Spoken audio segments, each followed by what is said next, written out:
संत महात्मा दयालु होते हैं, उनको दया आ गई कि अभी अगर मैं मना कर दूंगा तो मुझे एक प्रायश्चित लग जाएगा कि मेरे सामने किसी ने प्राण दे दिया। उन्होंने अपने दिव्य दृष्टि चक्षु से देखा, बोले ब्राह्मण आपके इस जन्म में तो छोड़ दीजिए, 7 जन्मों तक संतान का सुख ही नहीं है, फिर भी आप दुराग्रह कर रहे हैं, आपको संतान ही चाहिए, तो मैं यह फल आपको देता हूं और इस फल को ले जाकर के आप अपनी पत्नी को खिला देना। इससे एक सच्चरित्रवान बुद्धिमान पुत्र उत्पन्न होगा और जो आपके भाग्य में पुत्र का सुख नहीं है वो प्राप्त हो जाएगा। लेकिन आपकी पत्नी एकाहारी रहे, एक ही अनाज 1 वर्ष तक खाए, सत्यव्रत का आचरण करे, शौच अर्थात शुद्धता का ध्यान दे, जीवों पर दया करे और कुछ दान दक्षिणा भी करे, क्योंकि ये सारे गुण आपकी पत्नी के अंदर नहीं है। अगर इस तरह से आपकी पत्नी करेगी तो निश्चय ही आपको एक सच्चरित्रवान पुत्र प्राप्त होगा। ब्राह्मण देवता बड़े प्रसन्न हुए, अपने रुमाल में उस फल को छुपा लिए, लेकर आए और घर के आंगन में गए, पत्नी को दिया, धुंधली को, और बोला प्रिय इस फल को खा लेना, क्योंकि अब हमारी चौथी अवस्था प्रारंभ होने वाली है और पुत्र अभी तक नहीं हुआ। इस फल के खाने से तुम्हें पुत्र की प्राप्ति हो जाएगी, हमारे घर में किलकारियां गूंजेंगी। पत्नी को फल देकर के बेचारे ब्राह्मण देवता ब्राह्मण को धन केवल भिक्षा, अगले दिन फिर वो अपना कहां चले गए, भिक्षा याचन के लिए काम से बाहर चले, और पत्नी ने उस फल को लिया। अब सोच विचार में पड़ गई कि ये फल मैं खाऊंगी तो गर्भवती हो जाऊंगी। तब तक ये विचार कर ही रही थी कि उसकी एक सहेली आ गई। अब सहेली के सामने रोना पीटना शुरू कर दिया कि मेरे पति ने कहा यह फल खा लो, हमें संतान की प्राप्ति हो जाएगी।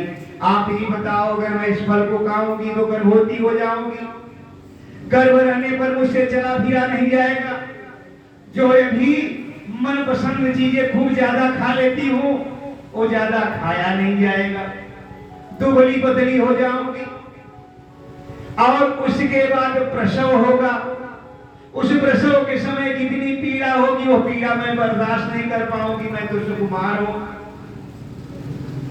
चलो किसी तरह संतान भी प्रसव भी हो गया तो उसका लालन पालन कैसे करूंगी, ये सारी चिंता उसको सताने लगी और फल को खाया नहीं। अब इस तरह से कुछ दिन बीते कि एक दिन उसकी बहन उससे मिलने के लिए आ गई।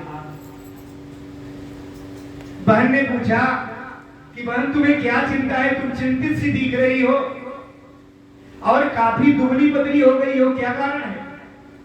क्या घर में अब भक्षा भोजन नहीं ले रही हो? क्योंकि तुम्हारा शासन तो इस घर पे है, यहां तक कि तुमसे तुम्हारे पति भी डरते हैं, कुछ नहीं बोलते, फिर क्या बात है? उसने कहा बहन बड़ी भारी समस्या आ गई है, अभी तक हमें कोई संतान नहीं रही, अच्छा जीवन चल रहा था, हमारे पति को कहां से सूझी, किसी ने उन्हें वो एक फल दे दिया है और उन्हें कहा ये फल खा लो, हमें संतान की प्राप्ति हो जाएगी। इसी चिंता से मैं दुबली होती जा रही हूँ, बोलो लक्ष्मी नारायण भगवान की जय। बहन ने पूछा फल कहाँ है? बोले फल वो मैंने यही छुपा के रखा है। बोला कोई बात नहीं बहन, चिंता मत कर, मैं गर्भवती हूँ और जैसे ही मेरा पुत्र होगा, मेरी संतान होगी, वह संतान में तुम्हें ले आकर के दे दूंगी, लेकिन इसके बदले तुम्हें हमारे पति को कुछ धन देना होगा, क्योंकि मेरे पति बहुत ही लालची हैं। अगर उनको कोई धन दे दे तो ये नहीं विचार करेंगे कि संतान हमारी है, इसको देना चाहिए कि नहीं देना चाहिए। उनसे सिर्फ किससे मतलब है? धन से मतलब है। जैसे आप लोग भजन गाते हैं ना, पंडित जी को नोटों की बीमारी, तो इसी तरह वो धन के लोभी हैं। वहां उनको धन दे दोगी तो वह जो है क्या करेंगे कि बड़े आराम से पुत्र आपको दे देंगे। रही बात इस फल की, तो इस फल को आप अपनी गाय को खिला दीजिए। इस फल की भी परीक्षा हो जाएगी कि संतान खाने से होती है कि नहीं। बोलो लक्ष्मी नारायण भगवान की जय। बाकी तुम चिंता छोड़ दो, लालन पालन की बात रही। मैं कह दूंगी कि मेरा पुत्र उत्पन्न हुआ और मृत्यु को प्राप्त हो गया, और तुम अपने पति से कह देना कि हमें दूध ही नहीं हो रहा है, मेरे बहन का बच्चा गुजर गया है। अगर कहो तो उसको बुला लूं तो उसका भी मन बहल जाएगा इसी बच्चे के साथ, वो अपना दूध पिला देगी, बच्चा पालन पोषण हो जाएगा। ऐसे ही नाटक करते हुए बाहर से तुम क्या करना, घर के अंदर रहना और अपने पति से कह देना कि फल खाली थी, इससे गर्भवती हो गई हूँ। बोलो लक्ष्मी नारायण भगवान जय हो। ब्राह्मण बेचारे आए, तुझे फल खा लिया, बोले फल तो खा लिया, लेकिन अब मैं गर्भवती हो गई हूँ और आज से घर से बाहर प्रसव काल तक नहीं निकलूंगी। बोलो लक्ष्मी नारायण भगवान। अब ये देखिए कि फल के 7वें महीने, क्योंकि 3 महीने का गर्भ तो उसको था ही उसकी बहन को, 7वें महीने क्या हो गया कि बच्चा वो ले आकर के दे दी और उसके पति को इसकी बहन ने धन दे दिया और इधर धुंधली ने ढिढोरा पिटवा दिया कि मुझे पुत्र हुआ, पुत्र हुआ, पुत्र हुआ। ब्राह्मण देवता बड़े प्रसन्न हुए कि चलो चौथे वर्ष में पुत्र की तो प्राप्ति हुई, पुत्र का दर्शन कर लिया और पितृ से मुक्त हो गया। बोलो लक्ष्मी नारायण भगवान की। अब ये देखिए कि बहन का बताया हुआ ड्रामा उसने शुरू कर दिया।